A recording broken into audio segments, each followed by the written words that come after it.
Welcome to The Breakdown with Dr. Earl, a mental health podcast. This is Dr. Earl Turner, a licensed psychologist and psychology professor in Los Angeles. Just a few disclaimers.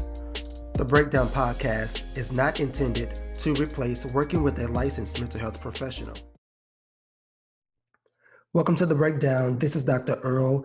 Thank you for joining me today for another episode of The Breakdown with Dr. Earl. On today's episode, we are talking about racial trauma during a pandemic.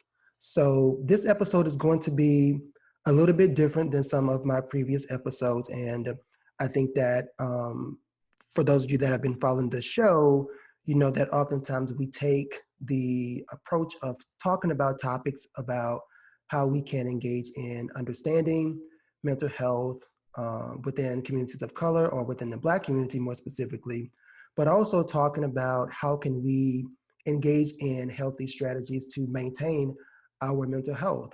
And so today's episode, I think for me, has been something that I have thought about over the last couple of weeks and really sort of reflecting on how I have personally been coping with the incidents of racism in America, but also more specifically around issues with COVID-19.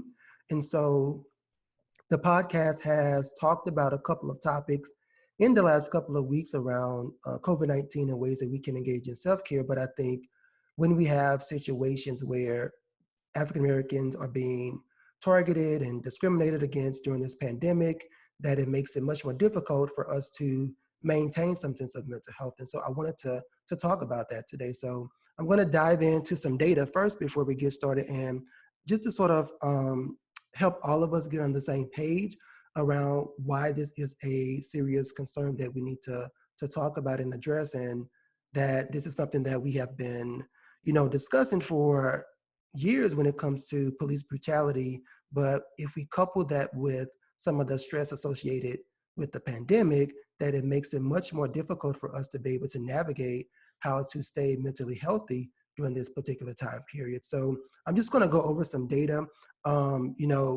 There are organizations that are trying to address how to deal with some of the issues around the racism that has been occurring.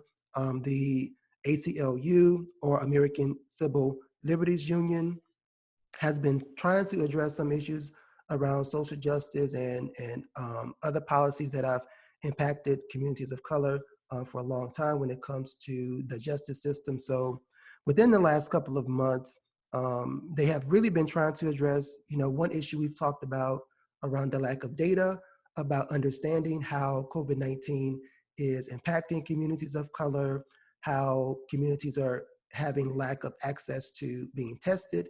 And so several states, according to the ACLU website, approximately 13 states right now have open petitions to make sure that their local officials actually collect data and release that information so that we can better understand how are ethnic and racial communities being impacted by COVID-19, and also how are they addressing the lack of testing in those communities, as well as, a lot of conversations around Black Americans specifically being disproportionately impacted by COVID-19 and higher rates of death as a result of this. So all of that is important so that we can make sure that we get appropriate resources to those communities. So, research really talks about how when individuals experience discrimination, it puts them at a much higher risk of mental health difficulties.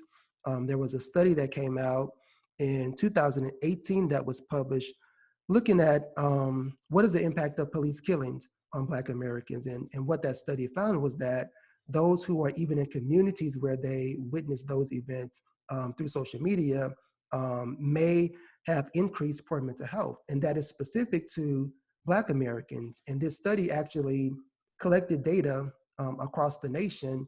And what they found is that even though white Americans may be aware of these incidents, they may see these things in the media as well, is not having as much of a negative impact on their mental health. And so that is a more important reason that we really do need to stress the significance of sort of understanding these issues, but also addressing and preventing this brutality that continues to attack the mental health and well-being of Black America.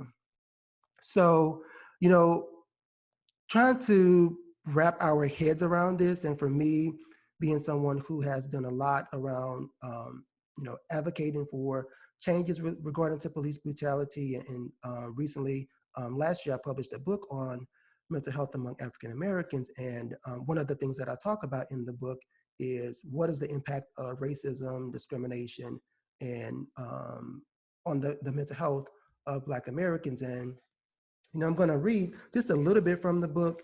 And so, one thing that I wanted to sort of talk about more specifically in terms of understanding, what are the impacts of witnessing police brutality or witnessing discrimination, is that it can take a toll on your mental health. And so, one thing that I talk about in the book is that these forms of psychological injury or experiencing racism, or what we refer to as racial trauma, can occur as a result of either a single incident of experiencing or witnessing racism.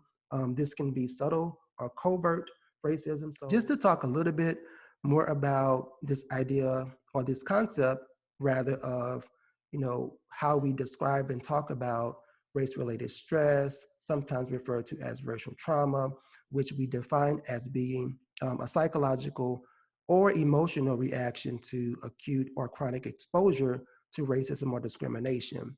And I think one important thing to keep in mind is that this is not a psychological or psychiatric disorder or diagnosis. It really is a reaction to witnessing these things either directly or indirectly.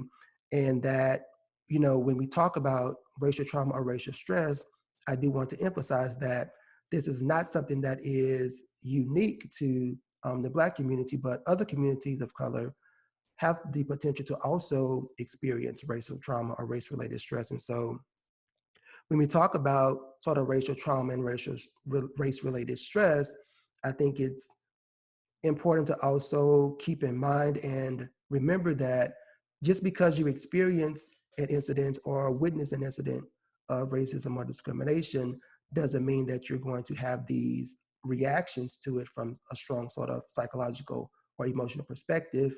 Everyone interprets and sort of deals with those things differently, and so they may have a different response to that.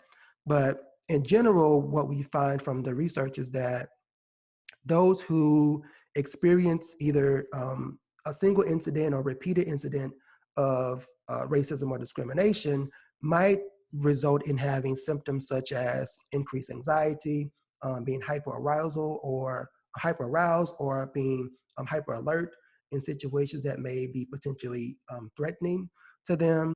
So just to sort of wrap all of this up and really talk about, the need to continue to figure out ways to cope during this particular time period is important. And so I think for me, some of my own strategies in terms of managing my stress and anxiety related to some of this is one, disconnecting from social media from time to time. And so I think it's important that you step away from some of this and that you allow yourself an opportunity to recover from the situation, but also reduce the likelihood that you may be exposed inadvertently to some of these videos, for example. And I think for me, I always talk with other people about being mindful of when they show or retweet these videos, that it can be triggering to some people. And so I think it's important and necessary that we put sort of a face to this brutality and oppression, and that we talk about these issues. But I think we need to be considerate, one of those individuals' family members, but also making sure that we think about how people interpret what they see and how they internalize some of those videos, and that it could